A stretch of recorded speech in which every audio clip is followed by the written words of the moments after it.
Oke, bismillahirrahmanirrahim. Assalamualaikum warahmatullahi wabarakatuh. Alhamdulillahirrahmanirrahim. Wassalatu wassalamu ala asrafil anbiya wal mursalin wa ala alihi washabihi ajmain, amma ba'du. Pertama-tama terhormat kepada Abi Hanif dan Ida selaku pengasuh Superkem Al-Quran Laraban Fida. Yang kedua terhormat kepada guru-guru MTSM Al-Quran Laraban Fida. Dan yang ketiga terhormat kepada kedua orang tua saya dan tidak lupa pula kepada teman-teman yang saya banggakan. Nah, jadi di sini saya akan mempresentasikan tentang pelajaran tentang Wali Songo. Nah, apa itu Wali Songo? Nah, jadi Wali Songo itu adalah wali 10 saya. ya saya kena 10 si Cina iki. Nah, apa itu Wali Songo? Wali Songo itu ada apa? Wali yang 9. Nah, jadi Songo itu diambil dari bahasa Jawa yang itu adalah 9. Dan wali itu dalam bahasa Arab itu adalah para pelindung atau kekasih Allah. Nah, maka wali adalah kekasih Allah, Wali Songo adalah kekasih yang 9. Nah, jadi kekasih yang 9 itu ada 9. Ya jenenge kekasih yang 9. Nah, yang pertama itu ada Maulana Malik Ibrahim. Nah, jadi Maulana Malik Ibrahim beliau lahir di Maghrib, Afrika Utara. Nah, Maulana Malik Ibrahim itu nama awal itu adalah Maulana Muhammad Jumadil Kubro, yang dimana Kubro itu adalah nama bapaknya, Muhammad Kubro. Nah, Maulana Malik Ibrahim ini wafat pada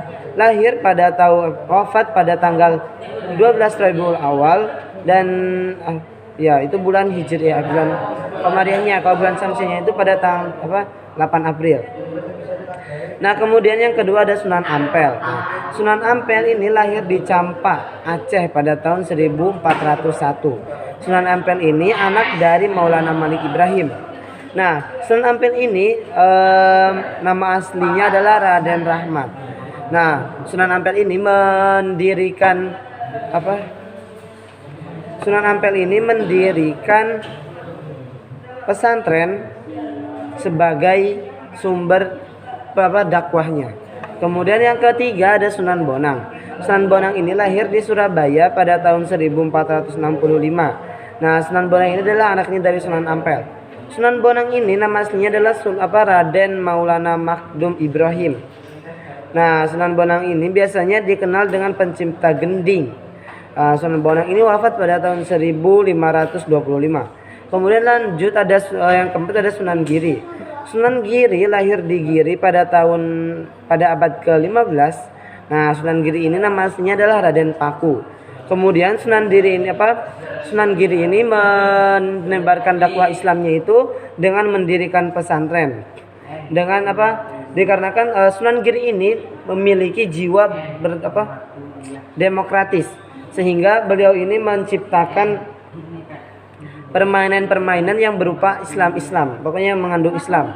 Kemudian yang kelima itu ada Sunan Derajat. Sunan Derajat itu lahir di Ampel, Surabaya. Nah, Sunan Derajat ini termasuk anaknya dari Sunan Ampel, keturunan Sunan Ampel. Pada tahun 1407 dan wafat di Sedayu, Gresik pada tahun berapa ini? Pada abad ke-16. Nah, kemudian ada pula yang ke-6 Sunan Kalijaga. Sunan Kalijaga ini lahir pada abad ke-14. Nama aslinya adalah Raden Mas Said atau nama kecilnya itu Raden siapa aku lupa. Nah, kemudian Sunan Kalijaga ini namanya itu diambil dari bahasa Arab, yang itu adalah Qadi Jaga, yang artinya itu adalah menyucikan atau dan memimpin.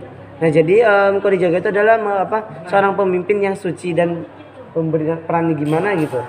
Nah, sehingga tetapi dikarenakan lidah orang Jawa yang emang kayak gimana gitu, kemudian Qadi Jaga dibaca menjadi Kalijaga. Nah, kemudian Sunan Kalijaga ini lebih terkenal di bidang seninya seperti wayang dan lain-lain. Kemudian yang ke-7 itu ada Sunan Kudus. Sunan Kudus itu nama aslinya adalah Ja'far Shodiq. Nah, kemudian Sunan Kudus ini biasa Sunan Kudus ini memiliki julukan yaitu adalah Waliul Ilmi. Karena Sunan Kudus ini memiliki kemampuan yang dalam mengingat ilmu seperti ilmu fikih, usul fikih dan lain-lainnya. Kemudian Sunan Kudus ini menciptakan berbagai cerita yang mengandung Islam. Nah, Sunan Kudus ini menyebarkan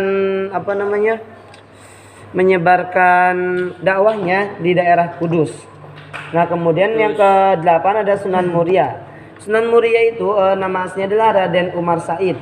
Nah, Sunan Muria ini menyebarkan dakwahnya itu dengan khasnya itu di desa-desa terpencil. Nah, jadi beliau itu menelusuri ke desa-desa terpencil dan itu menjadi pusat dakwahnya. Nah, biasanya Sunan Muria ini melakukan kursus terhadap para petani, para nelayan dan lain-lain. Kemudian yang terakhir ada Sunan Gunung Jati. Sunan Gunung Jati ini lahir di Mekkah pada tahun 1448. Nah, Sunan Gunung Jati ini masih keturunan cucunya Sunan Gunung Jati ini cucunya Raja Pajajaran atau Prabu Siliwangi. Nah, jadi kan Prabu Siliwangi punya anak namanya Kian Santang. Kemudian nah ini cucunya, ini anaknya Sunan Gunung Jati. Nah, Sunan Gunung Jati ini lahir di Cirebon. Melakukan dakwahnya di Cirebon, Cirebon, Kuningan, Majalengka, terus Sunda Kelapa dan Banten. Tetapi pusatnya lebih di Banten. Oke, sekian dari saya. Mohon maaf. Wassalamualaikum warahmatullahi wabarakatuh.